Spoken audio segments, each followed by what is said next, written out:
Good evening everyone, welcome to civil services study. Welcome back. Practice set number 401 पर आ जाइए। UP PCS के लिए focus करेंगे। इसमें हम इंडियन पॉलिटी के प्रश्नों पर वाय लक्ष्मीकांत।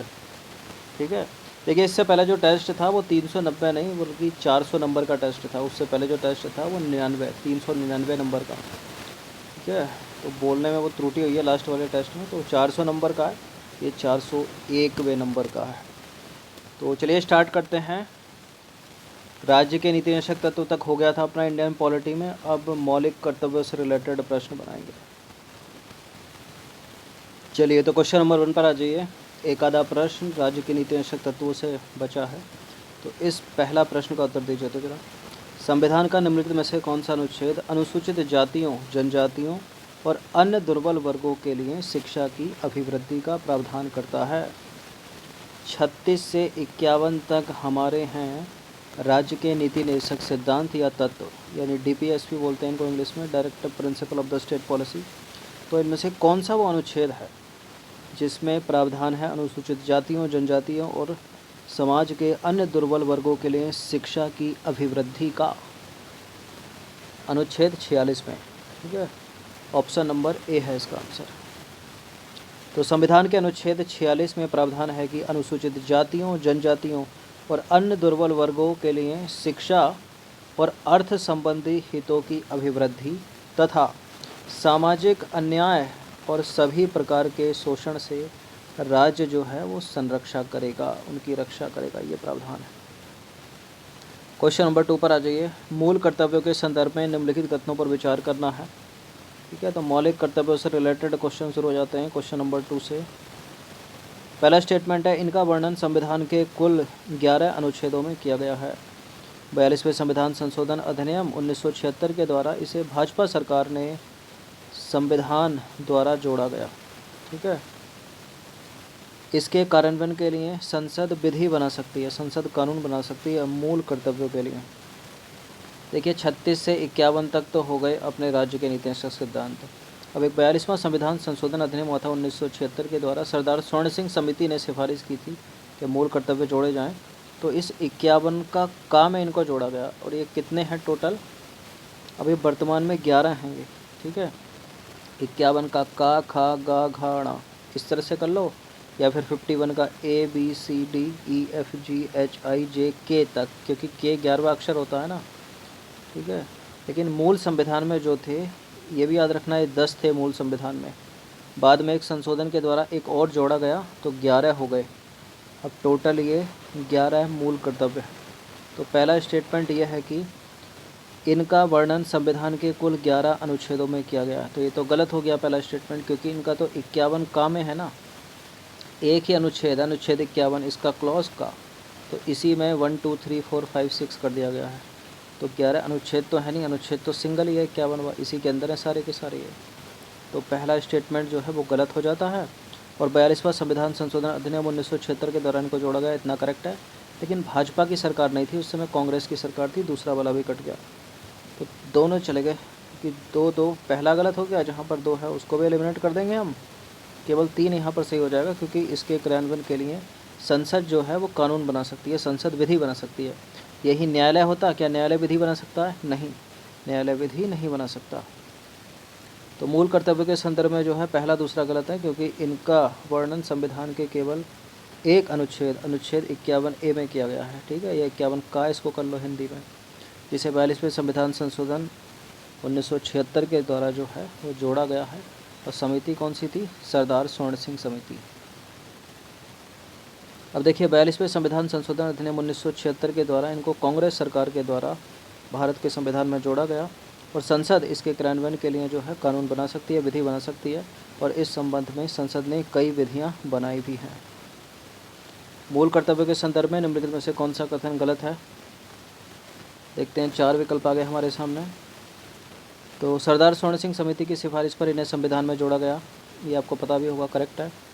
और भारत के संविधान में इसे जर्मनी के संविधान से प्रभावित होकर शामिल किया गया, और मूल रूप से 10 मूल कर्तव्यों को भारत के संविधान में शामिल किया गया। और 86वां संविधान संशोधन अधिनियम 2002 के द्वारा 11वां मूल कर्तव्य संविधान में जोड़ा गया। ठीक है, यानी टोटल वर्तमान में भी 11 हैं। बिल्कुल करेक्ट है ये वाला, सी वाला, ये डी वाला करेक्ट है, लेकिन बी वाला गलत है। जर्मनी के संविधान से थोड़ी लिए गए हैं मौलिक कर्तव्य, ये तो सोवियत संघ रूस से लिए गए ना। तो भारत के संविधान में शामिल मूल कर्तव्यों के संबंध में विकल्प भी गलत है, क्योंकि मूल कर्तव्यों को सोवियत संघ रूस से लिया गया है। ठीक है, सरदार स्वर्ण सिंह समिति की सिफारिश पर 42वां संविधान संशोधन अधिनियम 1976 के द्वारा इन्हें जोड़ा गया संविधान में।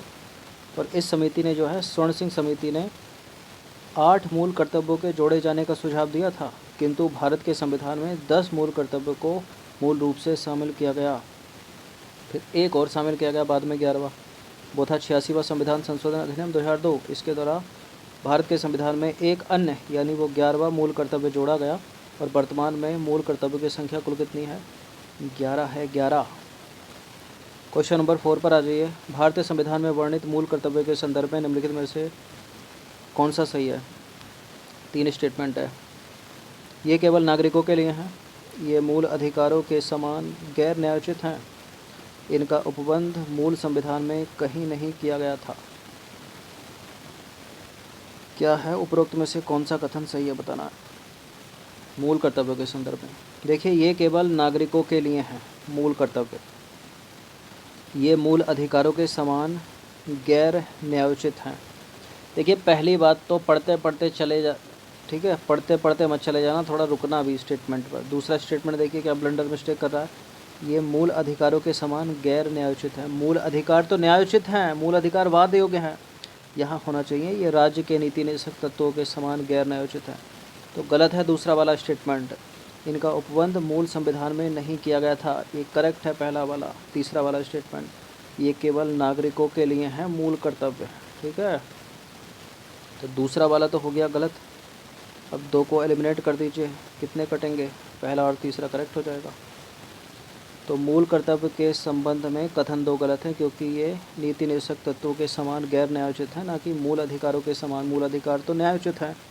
देखिए, मूल कर्तव्य गैर नागरिकों और विदेशियों दोनों को प्राप्त नहीं है। ठीक है, केवल भारतीयों को ही प्राप्त है, ये इसमें पहला वाला करेक्ट है। ये न्यायालय द्वारा परिवर्तनीय नहीं है। ठीक है, न्यायालय इसके लिए कोई भी रिट नहीं निकाल सकता, ना इसके लिए निकाल सकता, ना राज्य के नीति निदेशक सिद्धांतों के लिए निकाल सकता। इन्हें 42वें संविधान संशोधन अधिनियम 1976 के द्वारा जोड़ा गया। उस समय कांग्रेस की सरकार थी, और जिस समिति ने सिफारिश की थी वो थी सरदार स्वर्ण सिंह समिति ने। ठीक है, चलिए क्वेश्चन नंबर 5 पर आ जाइए। भारत के संविधान के भाग 4 का में वर्णित मूल कर्तव्यों के संदर्भ में निम्नलिखित कथनों पर विचार करना है। 3 स्टेटमेंट है, बताने की कौन सा करेक्ट होगा। ये सदैव संविधान का हिस्सा रहे हैं, संविधान संशोधन के द्वारा इन्हें संविधान में शामिल किया गया है, ये सभी नागरिकों के लिए बाध्यकारी हैं। पहली बात तो जो मूल कर्तव्य हैं वो सदैव संविधान का हिस्सा नहीं रहे, पहला स्टेटमेंट गलत है, क्योंकि 42वें संविधान संशोधन के द्वारा जोड़े गए हैं ना ये, तो सदैव हिस्सा कैसे रहे? मूल कर्तव्य हिस्सा रहें सदैव, राज्य के नीति निदेशक सिद्धांत हिस्सा रहें सदैव। संविधान संशोधन के द्वारा इन्हें संविधान में जोड़ा गया, बिल्कुल 42वें के द्वारा जोड़ा गया, ये सभी नागरिकों के लिए बाध्यकारी थोड़ी है, गलत है। तो केवल दूसरा वाला यहाँ पर करेक्ट हो जाएगा, पहला और तीसरा जो है वो इनकरेक्ट हो जाएगा। तो मूल कर्तव्यों के संदर्भ में पहला तीसरा जो है वो सही नहीं है, क्योंकि इन्हें 42वें संविधान संशोधन अधिनियम 1976 के द्वारा जोड़ा गया, मूल संविधान में नहीं थे ये नागरिकों के लिए बाध्यकारी नहीं है, अपितु भारत के प्रत्येक नागरिक का कर्तव्य है कि वो इनका पालन करे तो करे, ना करे तो ना करे। ठीक है, बाध्यकारी नहीं है, लेकिन हाँ, संसद चाहे तो दंडित कर सकती है आपको, लेकिन न्यायालय नहीं कर सकता। चलिए क्वेश्चन नंबर 6 पर आ जाइए। भारत का संविधान जो है अनुच्छेद 51 का णा, अब इसको कैसे लोगे? जैसे का खा गा घा णा, तो उसी की बात हो रहा है, का खा गा घा णा। अब इसमें जो लाइन लिखी है ना णा में, उसी को पूछेगा ये। तो भारत के सभी लोगों में समरसता और समान भ्रातृत्व की भावना के निर्माण का उपबंध किया गया है। ठीक है, यह उपबंध निम्नलिखित भेदभाव से परे होना चाहिए। तो कौन किस किस से परे होना चाहिए, ये चीज़ लिखी होगी वहाँ पर। धर्म, भाषा, प्रदेश, वर्ग, किस किस के परे होने चाहिए बताइए। धर्म, भाषा, प्रदेश, वर्ग में उपरोक्त में से इसमें जो है कौन कौन से शामिल है बताइए। यह अनुच्छेद 51 एकड़ा, यानी यह है मूल कर्तव्य, तो सारे के सारे हैं इसमें, डी है इसका आंसर। तो देखिए, उपरोक्त सभी का संविधान के अनुच्छेद 51 का णा में उपबंध किया गया है। इस उपबंध में इस उपबंध से परे प्रत्येक नागरिक का कर्तव्य होगा कि वह भारत के सभी लोगों में समरसता और समान भ्रातृत्व की भावना यानी भाईचारे की भावना का निर्माण करे तथा ऐसी प्रथाओं का त्याग करे जो स्त्रियों के सम्मान के विरुद्ध हों। ठीक है, तो ऐसी एक एक लाइन जो है सब में लिखी हुई है, जैसे का में भी, खा में भी, घा में भी, ये 11 की 11 आप लिख लिख कर याद कर लेना। ठीक है, क्वेश्चन नंबर 7 पर आ जाइए। निम्नलिखित में से कौन सही नहीं है? राष्ट्रीय गौरव अपमान निवारण अधिनियम 1971, वन्य जीव संरक्षण अधिनियम 1972, वन संरक्षण अधिनियम 1980 और सिविल अधिकार संरक्षण अधिनियम 1975। यूपी पीसीएस के फेवरेट होते हैं ये जोड़े मिलाने वाले, बहुत पूछती है इनको इस तरह से। तो पहला वाला करेक्ट है, दूसरा करेक्ट है, तीसरा करेक्ट है, ये तो पता ही होगा आपको, रट गया होगा। ठीक है, एक है पर्यावरण संरक्षण अधिनियम, वो है 1986 में। सिविल अधिकार संरक्षण अधिनियम 1975 का नहीं है, 20 साल पहला है, मतलब यह है 1955 का। तो सिविल अधिकार संरक्षण अधिनियम 1955 जाति और धर्म से संबंधित अपराधों पर दंड की व्यवस्था करता है। तो 1955 है ये, 1975 नहीं है। क्वेश्चन नंबर 8 पर आ जाइए। ये प्रश्न यूपीएससी सिविल सेवा में पूछा हुआ है और यूपी पीसीएस ने ही 2-3 बार पूछा है। भारत की संप्रभुता, एकता और अखंडता की रक्षा करें और इसे अक्षुण्ण रखें, यह उपबंध निम्नलिखित में से किस में दिया गया है? बताइए। संविधान की प्रस्तावना में या उद्देशिका में, मूल अधिकार में, राज्य के नीतिगत सिद्धांतों में या मूल कर्तव्यों में? देखिए, प्रस्तावना लाकर इसको गलत मत कर देना। ठीक है, प्रस्तावना में नहीं है ये। भारत की संप्रभुता, एकता और अखंडता की रक्षा करें और इसे अक्षुण्ण रखें, यह है मूल कर्तव्यों में। और ये का, खा और गा तीसरा ही है। 51 का ये तीसरा ही है, सी में है। तो देश की संप्रभुता, एकता और अखंडता की रक्षा करें और इसे अक्षुण्ण रखें का उपबंध संविधान के अनुच्छेद 51 का गा में दिया गया है, मतलब तीसरा ही मौलिक कर्तव्य है अपना। क्वेश्चन नंबर 9 पर आ जाइए। निम्नलिखित में से किसका संरक्षण करना प्रत्येक नागरिक का मूल कर्तव्य होगा? बताइए।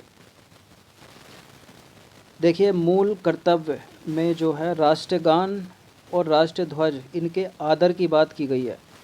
ठीक है, इनके संरक्षण की, एक एक छोटी से छोटी शब्दों पर ध्यान देना, शब्दों से कटते हैं पॉलिटी में प्रश्न। तो राष्ट्रगान और राष्ट्रीय ध्वज के आदर करने की बात की गई है, संरक्षण की बात नहीं की गई। और अनुसूचित जाति जनजाति का प्रावधान तो पूरे 11 के 11 मूल कर्तव्यों में है ही नहीं कहीं पर भी, इसको तो पहले एलिमिनेट करिए। वन्य जीव एवं वनों के प्राणियों के संरक्षण करने की बात की गई है, डी है इसका आंसर।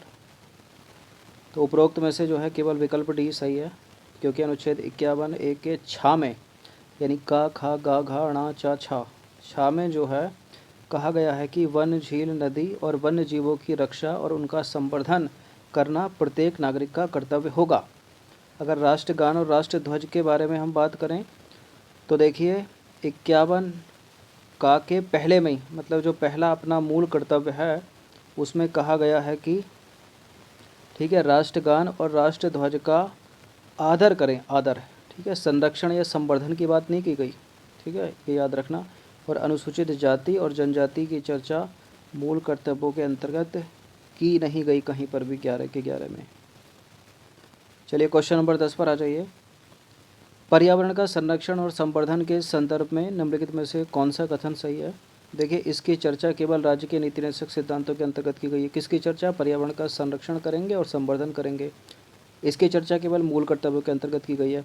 इसकी चर्चा निदेशक तत्वों और मूल कर्तव्यों दोनों में की गई है। इसकी चर्चा न तो नीति निदेशक तत्वों में की गई है और न ही की गई है मूल कर्तव्यों में। देखिए, मैं तत्वों की जगह, सिद्धांतों की जगह तत्व बोल रहा हूँ, एक ही बात है। सिद्धांत लिखाओ, तत्व लिखाओ, एक ही बात है। ठीक है, बताइए क्या है इसका उत्तर? पर्यावरण का संरक्षण करना और संवर्धन करना। जो 11 के 11 अभी कुछ रह गए हैं इससे प्रश्न बनाने, जो अगले टेस्ट में पूरा 11 के 11 एक बार लिख देंगे। ठीक है, उसको लिख कर देख लेना। वैसे तो पॉलिटी की बुक सभी के पास होगी और पढ़े भी होंगे आपने। सीक्वेंस पता होना चाहिए आपको, का में क्या, खा में क्या, गा में क्या, घा में क्या, णा में क्या। ठीक है, या ABCDEFGHIJ तक में क्या है।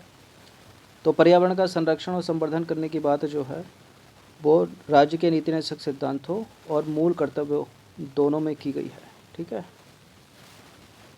तो पर्यावरण का संरक्षण और संवर्धन के संबंध में उपबंध राज्य के नीति निदेशक तत्वों और मूल कर्तव्यों दोनों में है। ठीक है, अंतर केवल यह है कि एक राज्य का कर्तव्य होगा और दूसरा नागरिक का।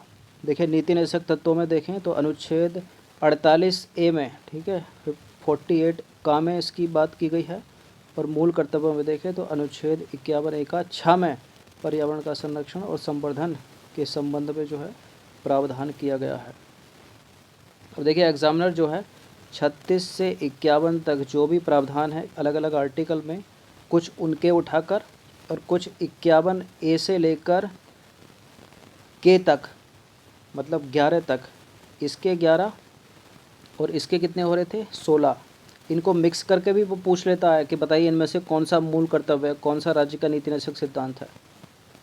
ठीक है, तो ये सब पता होना चाहिए आपको। तो चलिए 10 प्रश्न ऐड किए गए थे ये इंडियन पॉलिटी के वाई लक्ष्मीकांत, इनकी प्रैक्टिस कम से कम एक बार तो करिए ना। धन्यवाद।